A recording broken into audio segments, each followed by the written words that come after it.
1972 that was recently solved, and he's going to have Detective George Lloydgren assist him with that, and then he's going to talk about some overdose deaths. You're welcome. Good morning, and for our media partners, thank you for coming. I know most of you like me to spell and say my last name. It's spelled Nienhuis, and it's pronounced Nienhuis, and I think you know I'm the sheriff of Hernando County. The first part of our press conference today, we're going to talk a little bit about a case that a couple weeks ago marked its 52nd anniversary here at the sheriff's office. Actually, back in 1972, we found the body of a young woman out by the interstate, and you know, our major case unit, they're tasked with finding, obviously, justice for victims as well as for families, and they investigate our most serious crimes. And we take that responsibility personally. Our detectives work cases anywhere from days to months to years to decades. And they do so with the goal of finding resolution for the families and hopefully justice. And it can be very, very frustrating for everybody involved, especially the loved ones. We understand that. They expect and of course deserve rapid resolution. But we have to investigate these cases with extreme care, with dedication, and with professionalism that will allow us to have successful prosecution if able. And I think you've heard me say before, once an arrest is made, we only have one opportunity to prosecute the case due to things like double jeopardy and speedy trial that can sometimes get in the way if an agency moves too quickly.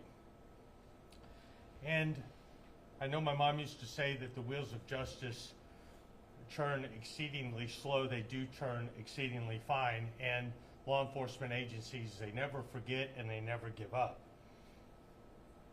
Now, this particular case that we're talking about actually started July 19th, 1972, where we had an unidentified female that was found in a heavily wooded area of Hernando County. She was strangled, and she was wrapped in a fairly unique blanket, and over the years we've put that blanket out trying to find leads on this particular case, and again the body was disposed of in the woods. Just recently, within the last couple years, and I'll probably have Detective Lloydgren talk a little bit more about the specifics of that, but a couple years ago she was identified as Peggy Joyce Shelton. And through our investigation we determined that she actually married an individual. His name was Jerry Lee Fletcher back in December 18th, December 18th, 1971. And this is the individual that she married, and this is a picture from that era. His date of birth was March 22nd of 1942. Again, his name is Jerry Lee Fletcher. Fortunately for us, after finding out her identity and putting the information out of her identity, we got information that she was actually married to this individual via a marriage certificate in Hillsborough County. And it's important to note that there's no record anywhere of a divorce between these two individuals. Now, going back in time, around the time that they were married, Jerry Fletcher's parents actually owned a roadside motel down in Hillsborough County on Nebraska Avenue, specifically 7208 Nebraska Avenue, and they owned that motel from 1970 to 1973. And it has 8 small cottages, and they advertised them as fully furnished. This actually was listed as Jerry's residence just prior to his marriage to Peggy. And Peggy's body was wrapped in a blanket or comforter, and it was twin size, that would commonly be found in this type of motel. And a resident of this motel, in fact, actually told detectives that he had actually stayed there and had a twin-sized bed because the rooms were so small they couldn't fit anything larger than that. A textile expert has actually even concluded that the pattern on the blanket and comforter that we found Peggy wrapped in was made from for the southern states and was most likely used for motel chains in the 60s and 70s. So there was obviously a connection there. Jerry Fletcher is not one to be not involved in violence. He was actually arrested by the Tampa Police Department on February 18, 1972 for the abduction and the rape of a 16-year-old female from the Tampa area. So right around that same time frame, he was arrested for that charge, and he went to trial and he was found guilty on June 28th of 1972. Again, right around the same time as Peggy was found. He did leave Florida and he traveled to Illinois for his job at Caterpillar. He was married to a Sophia Lucille Hughes in 1973, and he listed Gloria Espinoza, who he was married to in 1965, as his one and only previous marriage. So he never talked about, never put any documentation down that he was actually married to Peggy, despite their marriage license in the 70s. He never reported her missing, and he never mentioned her to anyone. On about April 19th of 1973, Jerry Lee Fletcher, also in Illinois, murdered a Shirley McCune, and her body was found in a cemetery in Marshall County, Illinois, and she was raped, strangled, and disposed of in a wooded area, and she too, that victim, was wrapped in a blanket. Interestingly enough, in June of 2011, so within the last 13 years or so, 14 years, Pinellas County Detective Michael Bailey, who actually volunteered for us for a time within the last few years, he actually got a DNA hit in Pinellas County in 2011 on a 1971 abduction, rape, and murder of a 14-year-old girl, Gina Justy. Justy was raped. She died from blunt force trauma and strangulation, and she was also wrapped in a blanket and disposed of in the Palm Harbor area in an orange grove in 1971. So again, a couple years before our body was found. The DNA profile was that of Jerry Fletcher. In June of 2011, David Bailey actually went up to visit Mr. Fletcher in prison in Illinois, and there Fletcher admitted to additional murders in Florida, but because he was not given the assurance that he would not face the death penalty by Pinellas County prosecutors, he refused to give additional information on those murders that he admitted to. He, unfortunately, for justice, Mr. Fletcher died in 2014, so the justice he faces now is with his creator. It's not going to be by a man-made court system. Interestingly enough, and Detective Logan could probably talk a little bit about this more, but he actually interviewed the two former wives of Mr. Fletcher, Gloria Moody, who's also known as Gloria Espinoza, and she was married to Fletcher in 1965, and Matilda Rigsby, who was married to Fletcher around 1968. Both of those ladies said that he was very violent, he was very abusive, and both women believed that Fletcher was going to kill them if they did not leave him. And of course, they did leave him fearing for their wives. On May 24th of this year, Detective Logan also went and interviewed a state prison inmate, James Owens, who was actually a cellmate of Fletcher, and he actually believed that Fletcher was a contract killer and spoke of other murders, but unfortunately would not provide any details, specifics about those murders, Peggy or otherwise. But because of the other murders that he was involved in, the similarities. We did close this case out recently. As the death of the offender, we believe we have identified the appropriate person, and we've made notifications, and Detective Logan to talk a little bit about that, about the family members of Peggy, letting them know that we do have her identified and that we believe we know who was responsible for her death. So I'm going to turn it over to Detective Logan to maybe fill in a little bit of interesting details about his investigation over the last dozen or 10 years or so, and I think you'll find it pretty interesting. So, Detective? Thank you, Sheriff. You guys see the picture up there?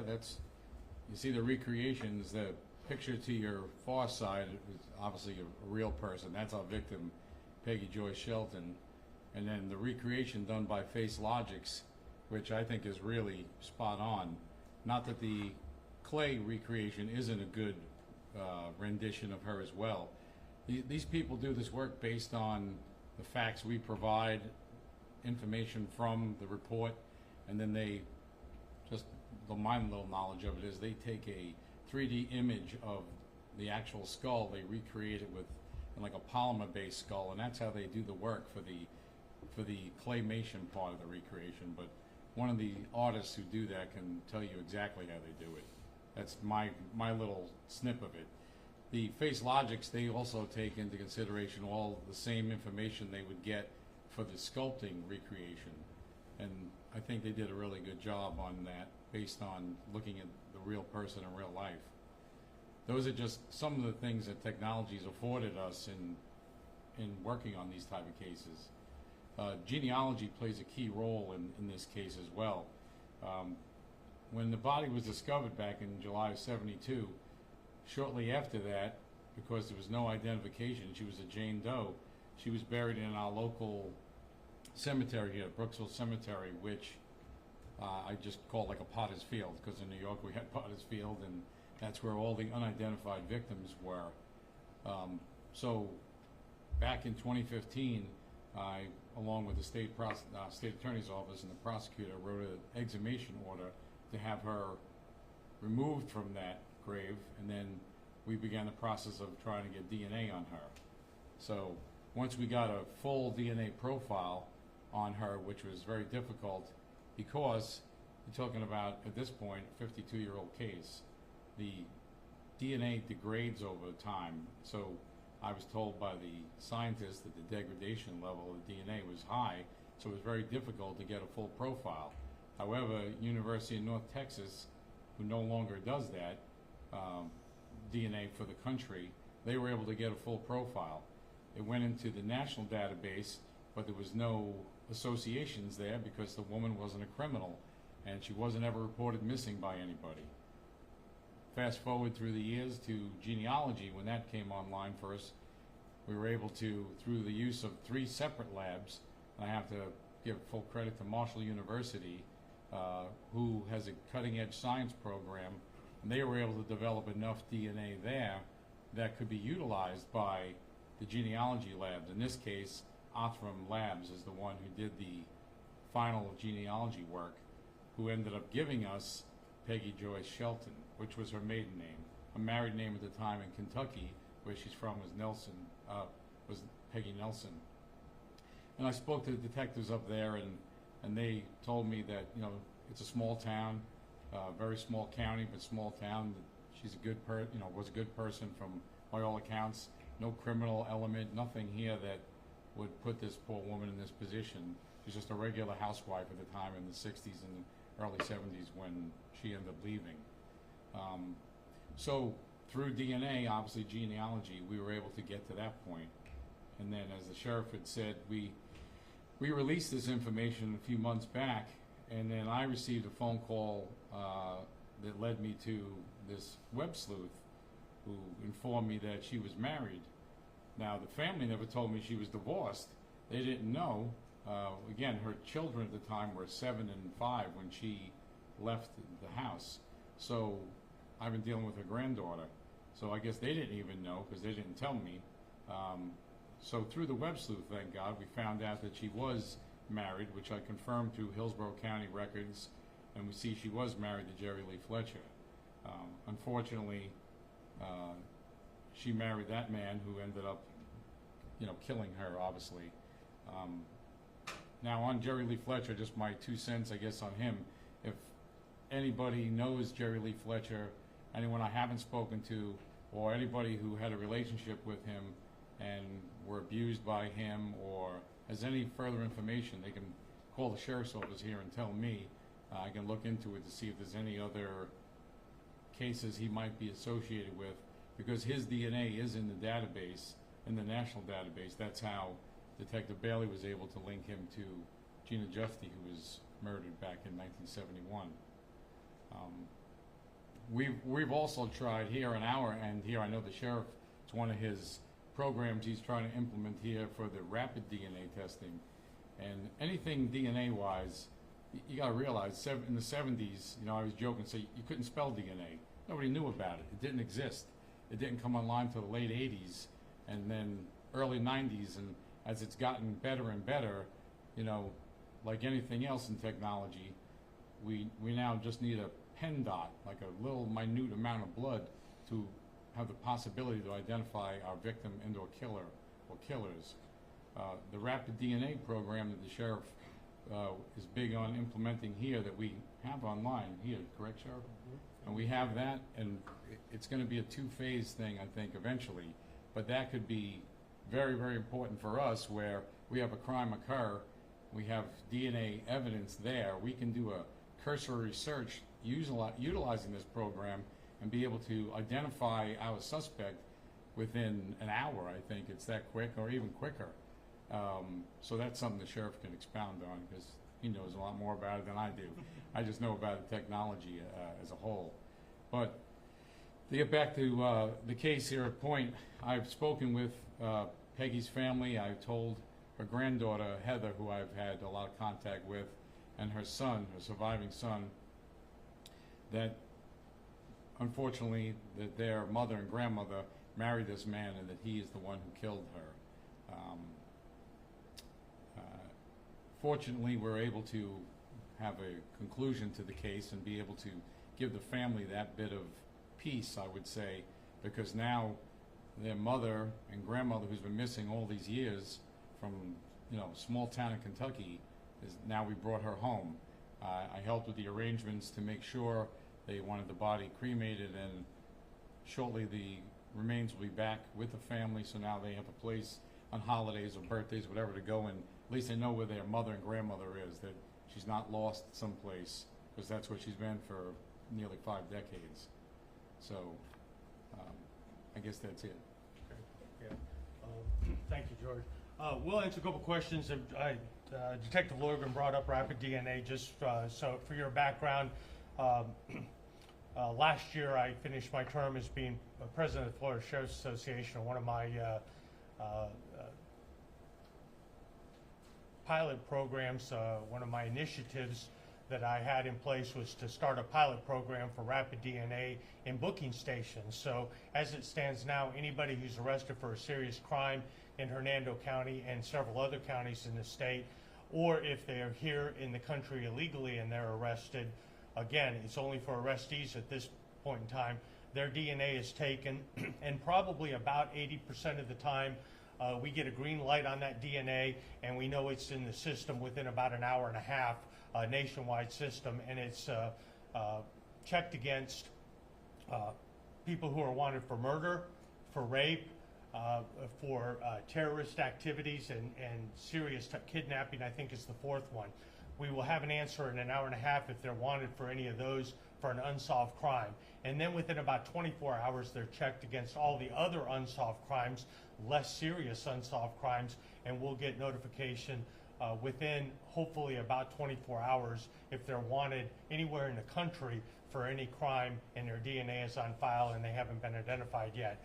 Again, one of my goals is to help work with the FBI and FDLE to get that tool to our investigators so that they can identify victims quickly, and if there's suspect DNA, identify the suspect quickly, because obviously the faster we can identify a suspect or a victim, as we talked earlier, for 5 decades almost, we didn't even know who this person was, and it's very difficult to solve a crime if you don't know who the victim is. You don't know who they associate with or anything like that. We did follow up some leads. Obviously, they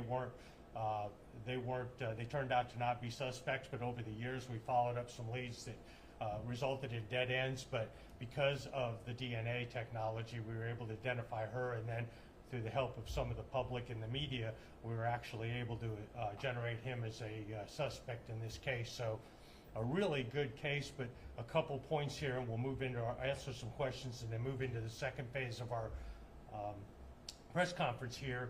Is we never give up, and these things take time, and we don't want them to take 52 years, but at the same time, we've got to play the hand we're dealt.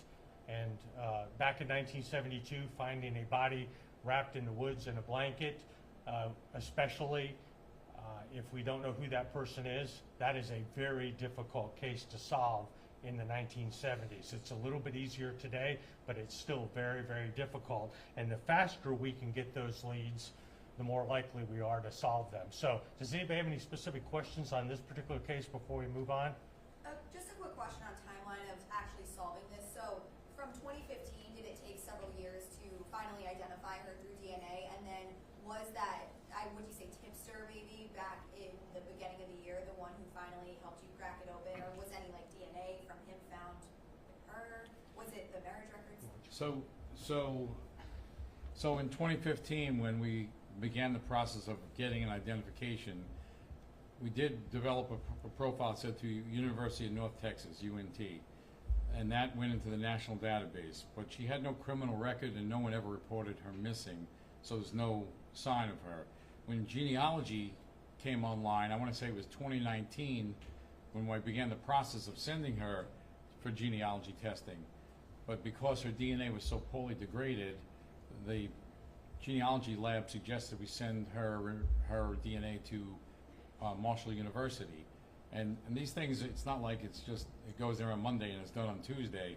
They had it for 6 or 8 months to develop it, and thank God through their hard work, they were able to get a profile that now could be used for genealogy through Othram. I believe it was sometime in 2021, I think, when Othram finally gave me the information that it was, they believed it was Peggy Joyce Shelton. Then I reached out to Hopkins County, Kentucky, the local agency where Peggy resided back in the 60s and 70s. Again, small town.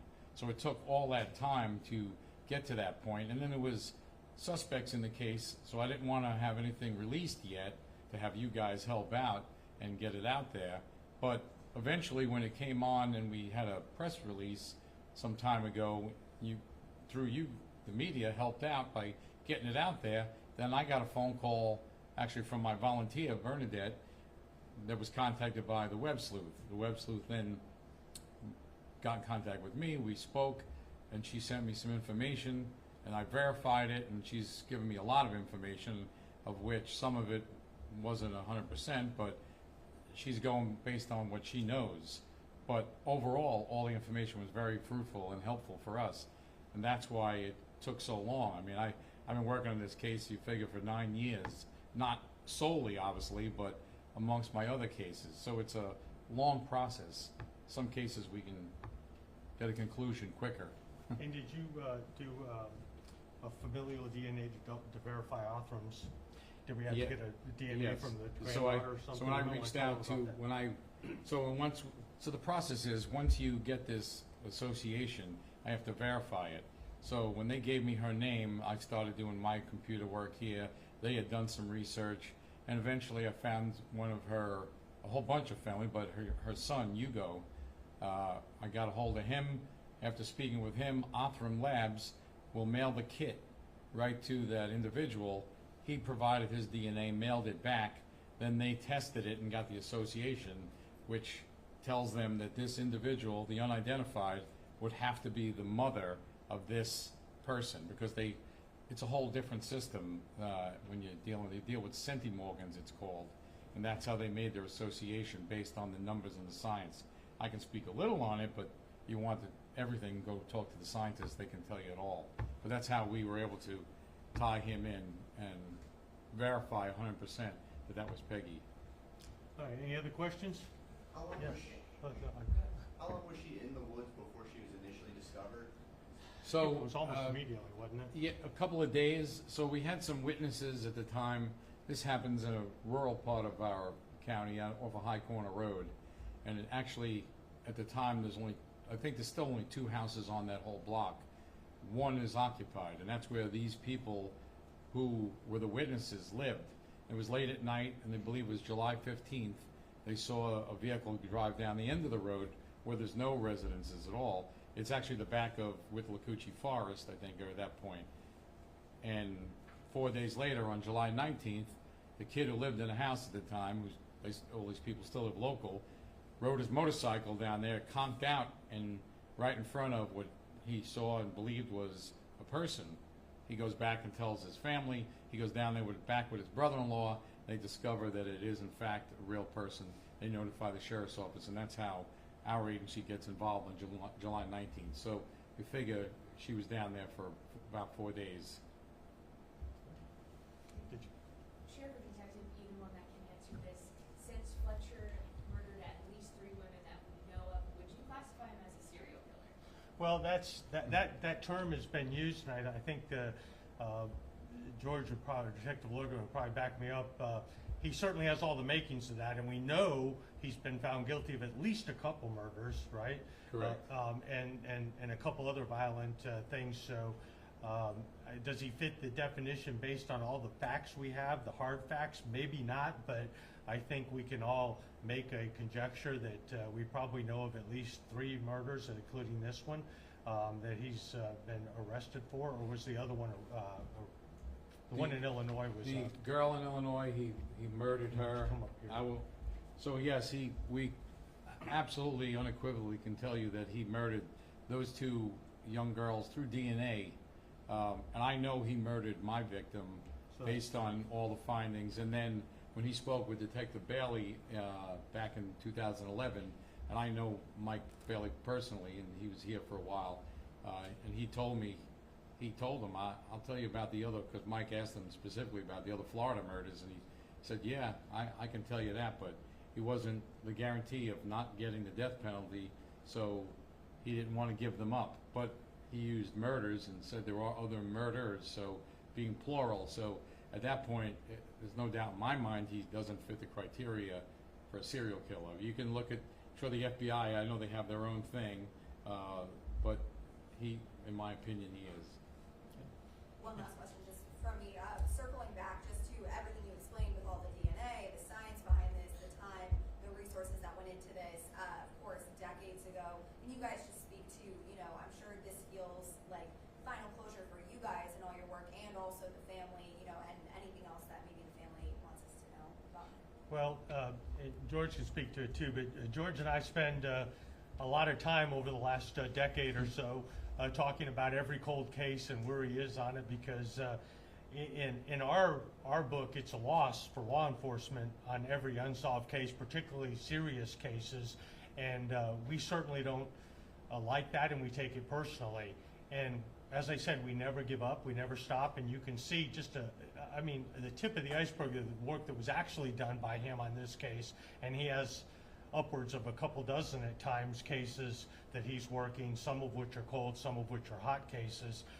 So you can see a lot of work goes into these cases, and it can be very frustrating for us and frustrating for the family when it can take months. You send something off and it takes months to get good news. Well, it also takes months to get bad news that they didn't find anything, and you got to go try your next thing. So yeah, it is a sense of satisfaction. It's nice for us to know. We've had a couple cases where our violent suspect has been deceased, but at least we can let the family know that the person has been held accountable, spent a lot of his later years in prison, and so they don't have to worry about him running around scot-free, not being held accountable. So I don't know if you want to talk about that too, about some of the cases you've solved, and talking specifically with the families and some of their reactions. Well, all I can tell you is that, and I've been fortunate, I'm fortunate first of all that we have a cold case unit, and the sheriff lets me work the cold cases. I think I mentioned it in the past because there's always so much current crime, unfortunately, that's usually where a lot of the resources and time and manpower goes, and rightfully so. but we can't forget our victims from the past, because yesterday's victim is already in the past. And if we don't solve it and work it, we're not doing the justice for the families. We're not keeping the community safe by taking a guy like this off the street. I can tell you from talking to a lot of the families of my victims over the years, they're very happy and thankful that it finally came to a conclusion, but it's bittersweet. We can't bring their loved one back, so that's never going to change. I just try to hold the bad guys accountable, and we can get them into prison. That's great, because that's where they belong. And in most of the cases and the murders that I've had from in the past, they've had more than one victim that I got them from. So once these guys commit murder once, it's a lot easier for a second time, third time. But to stay on point with the families, they're very appreciative of everything, all the work that goes into it. And they only know if you get the report and it's released and say, oh gee, there's 100 reports, hey, there's 800 reports, I mean, that's a lot of reading, but that's all the work that went into it. There's a lot of man hours that go into it. Just think for yourself, if you're working on a story and it's this giant story and you're working on it forever, well, that's what these cases are. You put your blood, sweat, and tears into them, and your heart and soul, and they're tough because you get attached. These are people that have been victims for years, and I have a long-term relationship with the families of the victims. So it's some of them are waiting for justice, and I've been able to provide that to some of them. The other ones are still waiting, but I'm only one person, so we keep moving ahead. But they're always very appreciative, and it's like I said, it's bittersweet, because now all these memories come back up of their loved one when this comes to light, and now you relive it in a sense again. So it's like I said, bittersweet. It's tough. Detective, can you state and spell your first and last name for us? Yes, my first name is George, George. Last name Loydgren, Loydgren. Thank you. You're welcome.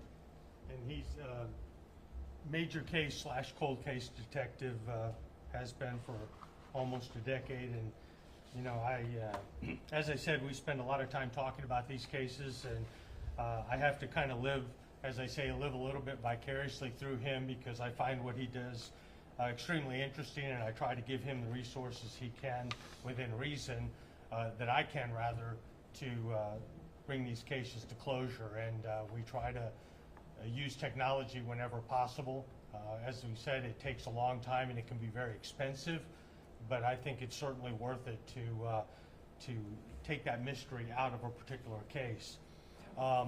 Next, I want to talk a little bit about kind of a similar issue, that cases that are difficult to solve and can take a long time to solve. And over the last several years, it's no secret that the state of Florida and the entire country has been besieged by, I know what our Attorney General Ashley Moody calls a weapon of mass destruction, and that's drugs, and particularly fentanyl. And it is frustrating for law enforcement. I heard a detective one time say on TV that when you have a murder case, and it involves drugs, it becomes exponentially more difficult to solve. And when those cases involve overdose deaths, it's even harder yet to solve those.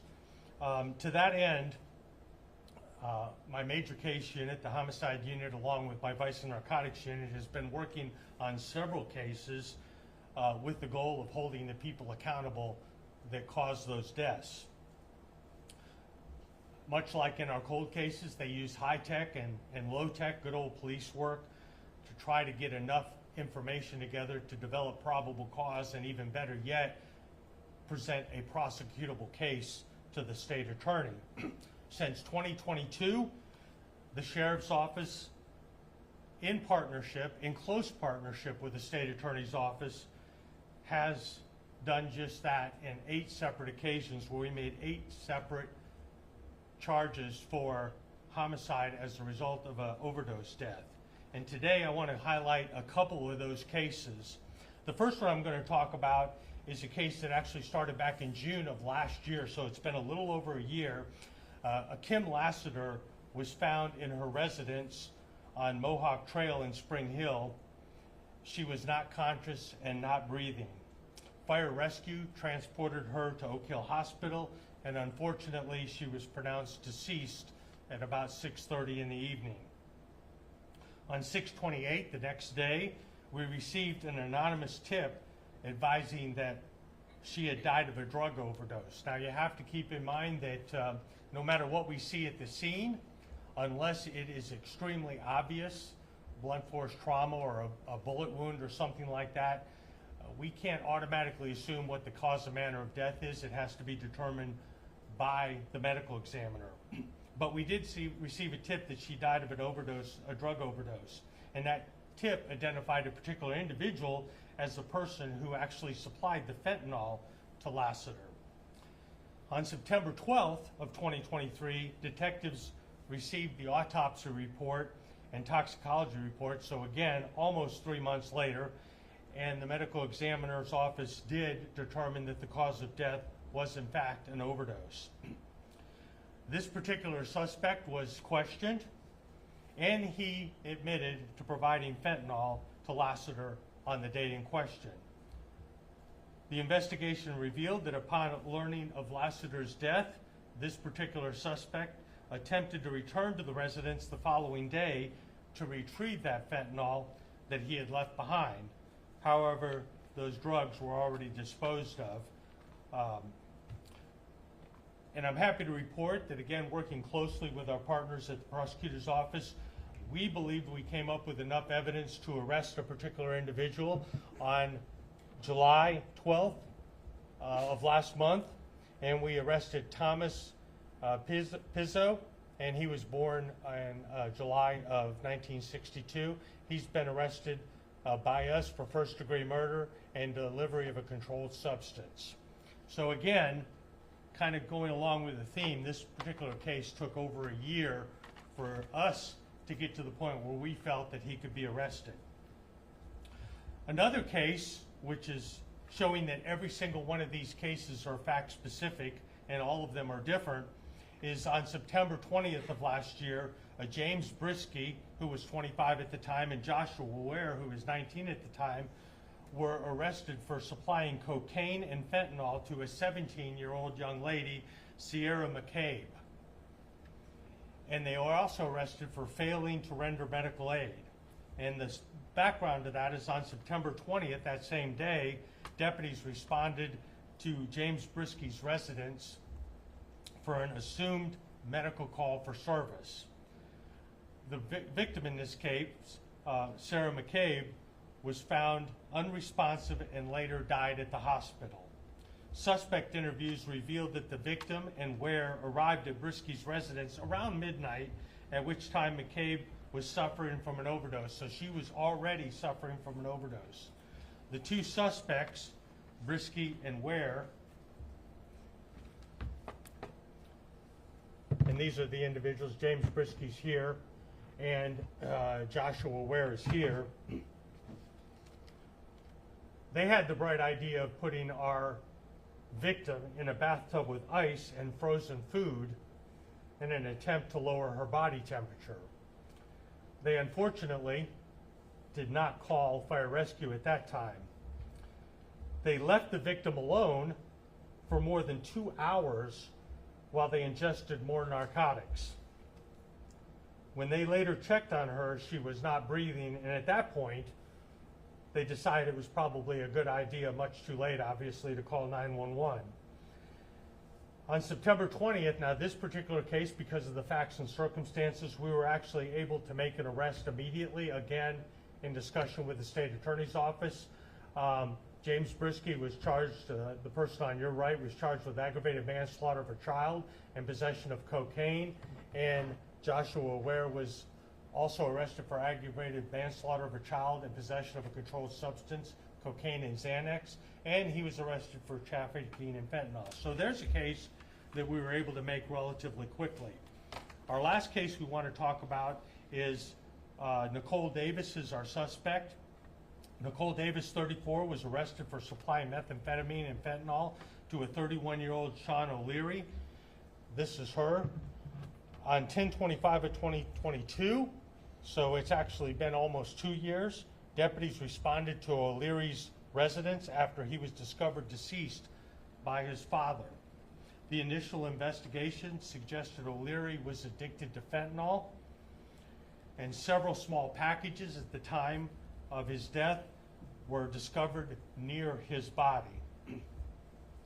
And they found some later at the hospital on his person. The investigation revealed that O'Leary and Davies were friends since high school, so she's known him obviously most of her life. A very exhaustive investigation over the last couple of years, again, using some high-tech and low-tech investigative tools, revealed O'Leary's death was caused by the narcotics he obtained from Nicole Davis. On August of last year, in 2023, this case was presented to the state attorney's office. Working with them over the last year, we actually, on April 2nd of this year, the state attorney's office presented the case to the grand jury, and the grand jury returned an indictment for first-degree murder, possession of methamphetamine with intent to sell or deliver, and also using a two-way communication device to facilitate a felony. And, you know, again, this one was resolved a few months ago, but it took us a couple years to solve it. I think, again, our message to the public is, number one, if you know anything about any case we're working, please come forward. And if you don't feel comfortable leaving your name, you can always give us information through Crime Stoppers. Hernando County Crime Stoppers, you can use an internet search for that. The person will remain anonymous and could be eligible for a cash reward of up to $5,000. But it's important to know that these drug overdose deaths, if we can get enough information to develop probable cause, and then even further give the state attorney a case that they believe is prosecutable, we will certainly hold them accountable. So those people who are selling drugs, they do need to be looking over their shoulder. We've made 8 cases in the last couple years, and we're going to continue to make cases going forward. Fortunately, it seems as though nationwide statistics that overdose deaths might be trending down a little bit, but we do know that we've had some recently in the Brooksville area, and we're working those diligently to see if there's a connection between those handful of overdose deaths, and if there is, the person who's ultimately responsible for that. And once we identify that person, hopefully make a case, or persons make a case that will allow us to actually press charges against those individuals. But it doesn't matter where people go or how long it takes. If we're able to make a case, we're going to make a case. So does anybody have any questions on some of our overdose deaths? I guess it's pretty well known that fentanyl is a dangerous drug. Does it happen a lot of times where they mix it with something else? Absolutely. I'm glad you brought that up. Thank you for bringing that up. The question, in case you couldn't hear it, was, is it oftentimes when they mix it? I think the first thing to remember is people are ingesting something either through their nose, their mouth, or actually injecting it into their veins, something that was manufactured maybe in somebody's garage. And using good techniques and hygiene and sterilization is probably something they don't think about. So you're getting drugs that automatically are suspect, to say the least. And then you have people that are cutting these drugs in an effort to try to make the dose safe enough for a human to take, and they may be on drugs themselves. And oftentimes I think these overdoses are the result of the person who's actually taking them not realizing how much they're taking, or the person who sold it to them cutting those drugs and not cutting them enough. And unfortunately, fentanyl is getting cheaper and cheaper, so you can have a fairly large amount of fentanyl for a fairly low cost and enough to kill somebody. And if they don't cut it enough, you could be taking something that you think is a dose that you can handle as an addict, and it's enough to kill you. And we believe that's probably what happened in the recent overdose deaths we've had in this area. Also, as a marketing tool, I think sometimes these dealers will lace other drugs with fentanyl, things like marijuana and so forth, to try to get people addicted, or sometimes make counterfeit pills. They'll actually get pill presses and make these fentanyl drugs look like some other drug, like Xanax or anything that you might get as a prescription. and people think that they're buying something that was manufactured in a lab, when in fact, a legitimate lab, when in fact it was made in somebody's garage with fentanyl and a pill press. So to say it's dangerous is one of the understatements of the year. It is extremely dangerous, and unfortunately continued use, because it is so addictive, it is like playing Russian roulette. Eventually people are going to overdose. Fortunately, Narcan is a help, but if somebody's not there with Narcan, or the dose is so powerful, sometimes Narcan, we find that we administer Narcan 2 or 3 times before it even has an effect.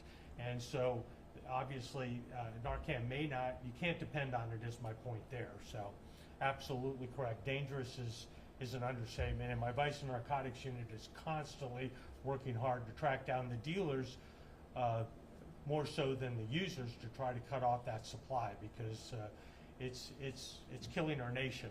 It's not unique to Hernando County. Sheriff, following up on what you just said, have any of these cases lended themselves to bigger fish that you've been able to?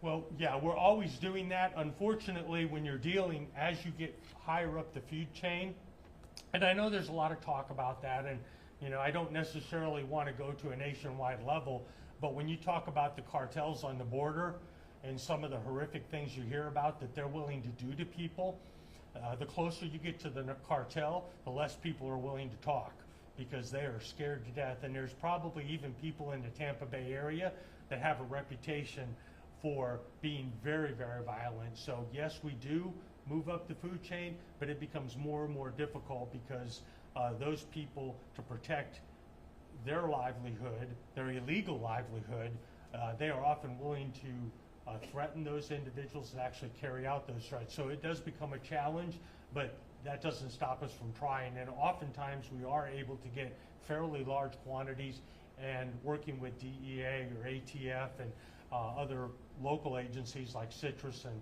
Pasco and Pinellas, we are able to assist in some of those investigations on a ancillary level. So yeah, definitely. What else? Anything else? All right, thank you for covering this. We appreciate getting the word out, and hopefully, you know, as Detective Loigren said, these are real individuals that are addicted to this methamphetamine. They had mothers and fathers and brothers and sisters, and now they're deceased because of people peddling that poison. So parents, talk to your children about drugs. Get them to just say no. Even drugs that the public thinks are relatively safe are anything but, including marijuana, because if it's laced with fentanyl, it can either kill you or get you addicted to something that will eventually kill you. So thank you all for your time. We appreciate it. George, good job.